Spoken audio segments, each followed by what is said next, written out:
అండి, welcome to Monpa kitchen. ఇవాళ నేను చేయబోయే రెసిపీ దొండకాయ పకోడీ చేస్తున్నాను. ఇందులో ఇక్కడ నేను సన్నగా దొండకాయలు కట్ చేసి పెట్టుకున్నాను. ఇప్పుడు ఇందులో మనం 1 కప్పు దాకా శనగపిండి వేసుకుందాము. అలాగే 1/2 కప్పు రైస్ ఫ్లోర్ బియ్యం పిండి వేసుకుందాము. ఆ తర్వాత 1/2 కప్పు కార్న్ ఫ్లోర్ వేసుకుందాము. ఆ తర్వాత 1 స్పూన్ దాకా రెడ్ చిల్లీ పౌడర్ వేసుకుందాము. ఇప్పుడు కొద్దిగా పసుపు వేసుకుందాము. ఇప్పుడు కొద్దిగా రుచికి సరిపడా ఉప్పు వేసుకుందాము. ఆ తర్వాత కొద్దిగా ధనియా పొడి వేసుకుందాము. ఇప్పుడు కొద్దిగా చాట్ మసాలా కూడా వేసుకుందాము. ఆ తర్వాత చివరన సన్నగా కట్ చేసి పెట్టుకున్న కొత్తిమీర కరివేపాకు కూడా వేసుకుందాము. ఇప్పుడు కొద్దిగా జీలకర్ర వేసుకుందాము. తర్వాత కొద్దిగా అల్లం వెల్లుల్లి పేస్ట్ కూడా వేసుకుందాము. ఇప్పుడు వీటినంతా బాగా కలిపి పెట్టుకుందాము.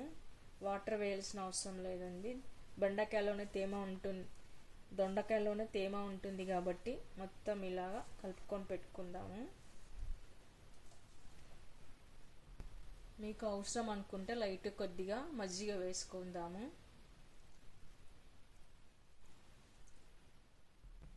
ఇలా అంతా తడిపి పెట్టుకున్న తర్వాత మనం ఇప్పుడు డీప్ ఫ్రైకి సరిపడా ఆయిల్ వేసుకుందాము. ఆయిల్ హీట్ అయిన తర్వాత మనం ఇలా పకోడీ లాగా వేసుకుందాము.